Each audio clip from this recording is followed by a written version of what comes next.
नमस्कार दोस्तों, आज हम आपको पंचभिकु की कहानी सुनाते हैं। इसे ध्यान से सुनिएगा। कार्तिक शुक्ल पक्ष एकादशी से 5 दिन तक पंचभिकु की पूजा करें। 11 12 को निगोट करे, 13 को जीम ले, फिर 14 व पूनम को निगोट कर बाद में पूनम के दिन 5 चीज ब्राह्मण को दे। इसी प्रकार 4 वर्ष तक कार्तिक उतरते से पंचभिकु की पूजा करे। अगर इच्छा हो तो व्रत करके 5-5 चीजें देते जाए। 5 साल व्रत करके पूरा होने के बाद 5 जोड़ा जोड़ी ब्राह्मण व ब्राह्मणियों को भोजन कराए, दक्षिणा दे। यदि इच्छा हो तो 2.5 रुपये रखकर सासू जी के पैर छूकर दे। कहानी इस प्रकार है। एक साहूकार के बेटे की बहू थी। कार्तिक के महीने में सुबह जल्दी उठकर गंगा जी नहाने जाती थी। वह पराये पुरुष का मुंह नहीं देखती थी। राजा का लड़का भी गंगा जी नहाने जाता था। राजा का लड़का कहता है कि मैं सुबह नहाता हूँ, मेरे से पहले कोई भी नहीं नहाता। जब 5 दिन कार्तिक के बीत गए तो उस दिन साहूकार के बेटे की बहू नहा कर जा रही थी और राजा का बेटा आ रहा था। शोर सुनकर जल्दी से वह जाने लगी। जिसने अपनी मोती की माला वहीं पर भूल गई।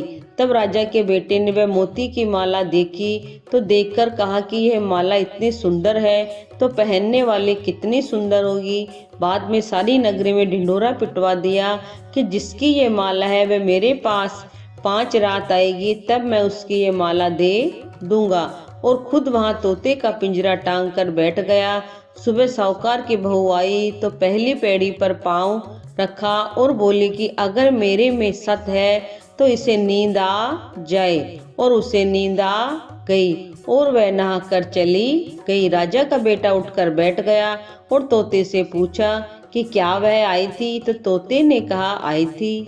वह कैसी थी? तब तोता बोला कि आभा जैसी बिजली, गुलाब जैसा रंग। राजकुमार ने कहा कि आज तो मैं अंगुली चीर कर लेट जाऊंगा, फिर मुझे नींद नहीं आएगी। दूसरे दिन वह अंगुली चीर कर बैठ गया। जब वह आई तो भगवान से प्रार्थना करने लगी। राजकुमार को नींद आ गई और वह नहाकर चली गई। तब उसने उठकर तोते से पूछा तो तोते ने सारी बातें बता दी। तब राजकुमार बोला, मैं आंखों में मिर्च डालकर बैठूंगा, और रात को मिर्च डालकर बैठ गया और वह आई और चली गई। राजकुमार ने तोते से पूछा कि आई थी? तो उसने कहा आई थी। फिर उसने कहा आज तो बिना बिस्तर के बैठूंगा, और वह रात को बिना बिस्तर के बैठ गया। जब वह नहाने आई तो फिर भगवान से वही बात कही तो राजकुमार को नींद आ गई। जब वह नहाकर जाने लगी तो आंख बंद करके चली गई। राजकुमार ने उठकर देखा तो वह नहाकर चली गई और वह बोला कि आज तो मैं आँख की अंगीठी पर बैठूंगा जिससे नींद नहीं आएगी, और वह अंगीठी रखकर बैठ गया।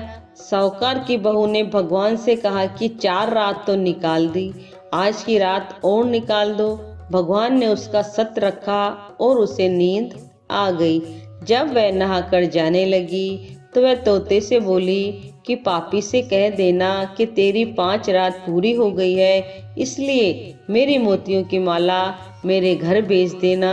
फिर राजा ने तोते से पूछा कि वह आई थी। तोते ने कहा कि वह आई थी और उसने अपनी माला मंगवाई है। तब राजकुमार ने सोचा कि वह तो सच्ची थी, उसका तो भगवान ने भी सत रख लिया। थोड़े दिन बाद राजकुमार के शरीर में कोढ़ निकल गया और वह तड़पने लगा। तो राजा ने ब्राह्मण को बुलाकर पूछा कि मेरे बेटे का शरीर क्यों जल रहा है। तब ब्राह्मण ने कहा कि वह पतिव्रत स्त्री पर बुरी नजर रखता है, इसलिए यह रोग लगा है। तब राजा ने पूछा अब कैसे ठीक होगा। तब ब्राह्मण ने कहा कि उस साहूकार की बहू को धर्म की बहन बना ले और उसके नहाए हुए जल से नहाए तो उसका कोढ़ ठीक हो जाएगा। राजा उसकी माला लेकर घर गया और साहूकार से कहा कि ये माला आपकी बहू की है और उसके नहाए हुए जल से मेरे बेटे को नहला दो। साहूकार ने कहा वह तो किसी पर पुरुष का मुंह भी नहीं देखती है, इस नाली के नीचे राजकुमार को बैठा देना। जब वह नहाएगी तो ऊपर से वह पानी आ जाएगा। बाद में राजकुमार बैठ गया और नहाया तो उसकी चंदन जैसी काया हो गई। हे पंचभिकु देवता, जैसा साहूकार की बहू का सत रखा वैसा सबका रखना।